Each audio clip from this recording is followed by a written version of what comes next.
السلام عليكم ورحمة الله وبركاته. أكم جرت نردفتوت أبدي كوميدي. أجيتني سورة مبارك مسمى كأما هوت فولا يوتيوبي كيار ركاي كان. نمني إكسي ركاي سون. نمني إكسي ركاي كون جتشولا. أروسي بكمبو قد بكمبو. يرو كان يرو ريدي آدم إبامي. يرو ريدي آدم إبامي.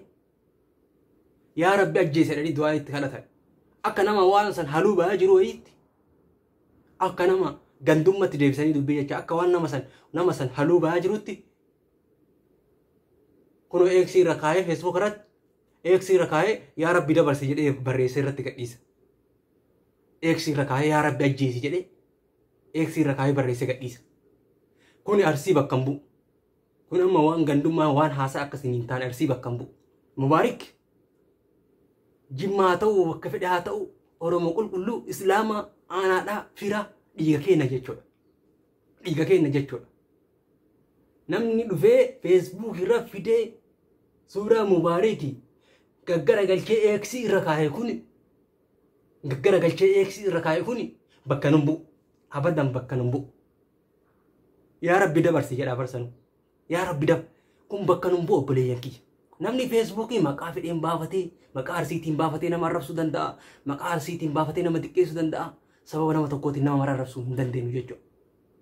Isin ijoolleen baay'ee yeroo baay'ee waan ganda tokko akka tasaa nam tokko tuqe ganda mara walitti qabdanii arrabsisaniif hayyuu baay'ee arrabsisanii nama xiqqeessitan waan ta'eef isin gorsuu barbaade lafa jala waan kana balaaleffatee isinidhaan barbaade. Takka kan bakka nun bu'u namichi eeksii irra kaa'e kun tasuma bakka nun bu'u tasuma jechuudha. Bakka nun bu'an balaaleffadhee jira akka kiyyatti. Gara biraatti haa deebinu nam kudhanitu keessaan naa barreesse. Yaa Oromooti yaa waasnitti madha. Nam kudhantu keessaan naa barreesse. Nam kudhan maal jedha isin fakkaate? Bara ajaa'iba, bara ajaa'iba, bara ajaa'iba obboleeyyan kee. Bara ajaa'iba. Dhugaadha. Ilmi namaa homa fedhi siin jedha. Maali beeytani? Ati khayrii ma yaadi sharrii nabbamaaf deebiti waan jedhamutu jira Oromooti. Oromooti yaa kabajamoo jaalatamoo isin jaaladhaan. Garuu waasnitti himaa. Ani reedii waan arsii ta'ee fi kasagalee ta'ee fi meelaala yaa Oromooti. Reediin waan arsii ta'ee fi ganamaa galgala iyyitee Facebook irra lafa balleessitee YouTube irratti iyyitee gara maraan iyyitee reedii akka gargaaran gootee iyyite. Mubaarik immoo waan jimma ta'eef cal'istee afaan kee qabattee. Kun amma Oromummaadha. Abdii koomiidiyaa tamma dhugamaan Oromoo ofiin jettaa naan jedha.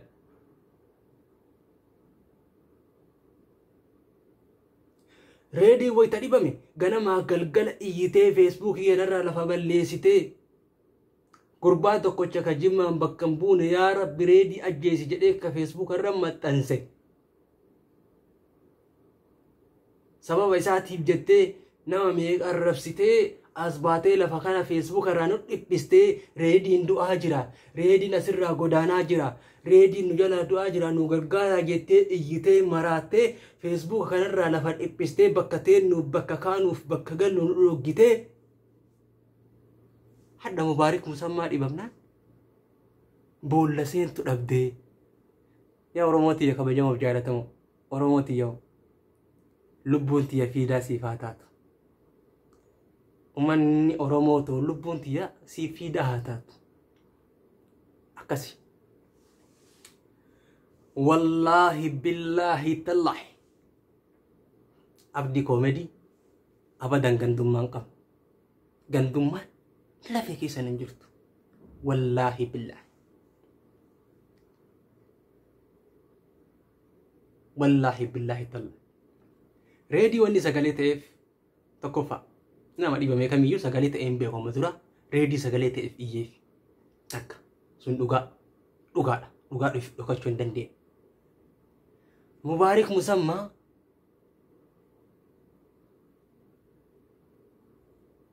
Mubaarikii fi akkami sagalee ta'uu diddee jechuun keessan gaafiin keessan sirri. Garuu na arrabsuun keessan sagalee dhagaa fakkaatu san keessaa nan roobsitanii yaa gantuu ilma gandaa reedii afaan banaa ooltaa. Maaf isaan iyyiin jettee ani gantuu miti ilma gandaatii miti. Ani ilma Oromooti. Kanaafuu akkasii na arrabsuun keessan sirri mee Oromoo isinii murteessa. Ilmi namaa ni gorfamamoo ni arrabsama. arrabamuun itti namanu jechuudha. Tokko gaafii keessaniif deebisuuf tokko Mubaarik jechuudha. Mubaarik Musammaa haga dhibamee ciisee jira guyyaa lama ga'e haga suuraa kana Facebook irra argine guyyaa lama ga'e. Arreediin bar dhibamee suuraa poosti godhee erga aslii liivii seene erga Zaaraan illee haasoyitee booda dhufeeti kawaayee reediyaa seene erga adda baafadhe erga waan takka hubadhe jechuudha. Kanaafuu wanna takka yeroo baay'ee balaan takka yoo uumamte isii irraa laalee boodarra adda baafadhee dhufee yaadarra kennadhaan.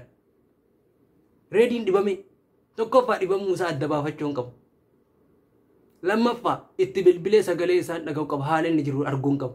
Erga argee booda asirra sagalee ta'uufii qaba malee ani akkuma dheengadda gurbaan du'e nuun jedhan erga du'e raayyaa abbaa mancaa jala nama gara garaa jala laalee gabaasee jennaan badda kijibduu mucaan hin duune jedhanii arrabsan maali jennaan wanni gabaasnu tokko ummata biratti dhugaa ta'uu qaba. Ummanni dhugaa dubbata jedhee waan hordofuuf ummata bira fudhatama qabachuu qabna.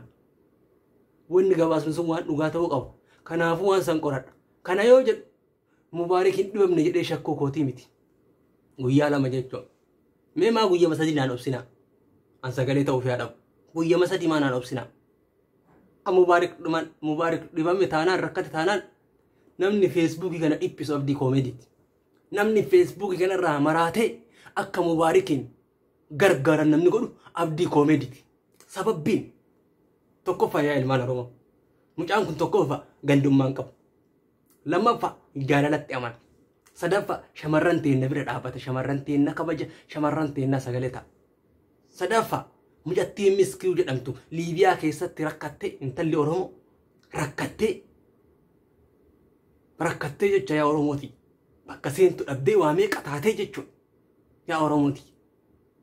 Gargaaree lubbuu isii baraaree gudeedanii akka malee godhaa jiran baraaree mucattiin sun dhuftee yaa ilmaan Oromooti yaa rakkoo keessanii na baasa galatoomaa jettee isin eebbiste. Wanni hagana goo jira. Nama rakkataa tokko rakkoo keessaa baasanii yoo inni dhufee nama eebbisu yoo inni dhufee du'aa namaa godhu gammachuun hagana caalu jira. Gammachuun kana caalu hin jiru. Mubaarik nama akkanaati. Achuma keessa Kaayiroo keessatti rakkataa meeqa miskiina meeqa lafaa ol qaba. Dhibamaa meeqa bira deemee gaafata mucaan kun. Namni akkanaa kun nurraa dhibamuu nurraa rakkachuun nu yaachisa jechuu kanaafuu bira dhaabbannee ni gargaaranna. Yooma waa dhabne du'aa godhuufiin sadaqaadha. Rahmata godhuufiin sadaqaadha. Kanaafuu ijoollee qashaashillee maqaa arsiitiin banattee feesbuukii suuraa isaa gadi garagalchitu. Suuraa isaa gadi garagalchitee eeksii irra keettee yaa Rabbi dabarsi jettee du'aa itti gootu tuni arsii bakka hin buutanii balaaleffannaa jechuudha. Tokkoffaa asiin dura reedii irratti akkas jedhanii beeytee akka nama harka deeffataa jiru maali ilaalchi akkanaa kun jara dabarnu Oromoodhaa bar ilmaan Booranaaf Baarentuudhaa bar ilmaan Afran Qalloo ilmaan Siqqoonuu ilmaan obboleeyyaniitii bar nu lafa takka irra jiraannaa bar Oromiyaa afaan takka dubbannaa bar Oromoodha. Dabantaan feesbuukii maqaan taane hin banatanii eeskii suuraa namaa irra gaggaragalchitanii kaan kun hin ta'u. Keessattuu maqaa gandaatiin feesbuukii maqaa keessaniin banadhaa waan feetan godhaa. Maqaa gandaatiin dhuftanii arsii da'oo godhattanii waan hin taane hojjetina. Mubaarik obboleessa kenna kabajamuuf jaalatamuu si jaalannaa si gargaarraa si bira dhaabbannaa abshiir. Tokkoffaa waan garaa nama nyaatu maatii isaas ni dhukkuba. Akka waan gara ijaa kana dhukkubuuti maatiin isaas mana galanii dalagaa irraa bilisa mana taa'u jiran. Suuqatti yoo itti naanneffatu qaba isiillee dhaabee mana galee jira mucaan kun.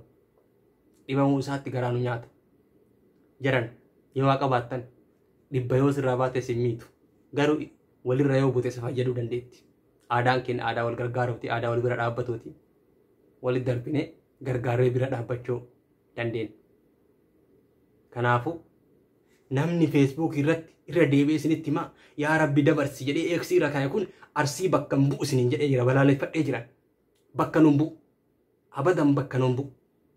Kanaafuu obboleessa keenyan gargaaraa bira dhaabbannaa bira jirraa abshir du'aayiidhaan horiidhaan qabeenyaan waan barbaanneen bira dhaabbannaa Mubaarik onnee keenya keessatti mana sibiilaa qaba kabajaadhaan isa jaalanna baay'ee tokko isa jaalanna Mubaarik keenya maaliif jennaan hojii inni hojjetee isa jaalanna kabajaa guddaa biraa qabna osoo badaayyuu ta'e osuma ila namni nama arrabsu gurbaa shurrubbee jedhamu kana eenyu qanasaa Facebook irra ilmu caasiraan kallachi kun iitaa sun isumayyuu osoo taatee nuun gargaara dhugaa rabbi dubbachuu shurrubbee masaniyyuu osoo taatee nuun gargaara isumaami namni hayyoota Oromoo arrabsaa oolu namni Facebook kanarratti maqaa jimmaa balleessaa oolu isumaami maqaa jimmaatiin as bahee nama xiqqeessaa oolu isumayyuu osoo taatee ni gargaara nu dhugaa rabbi dubbachuudhaaf Mubaarikii miti. Kanaafuu Mubaarikiif kabajaaf jaalala guddaa irraa qabna ilmaan Oromoo nu gandummaan qabnu Oromummaa wal bira dhaabbannaa Oromummaa wal gargaarraa Oromummaan lafaa wal kaafnaa Oromooti yoo waan dhageeffattaniif horaa bulaa isin jaaladha garuu hojii akkanaa warri hojjetu kun sirrii miti Oromoos bakka hin bu'u nutis bakka hin bu'u jedhee hin fudhadha jechuu obboleeyyan kee kabajamoo jaalatamu isin jaalladha.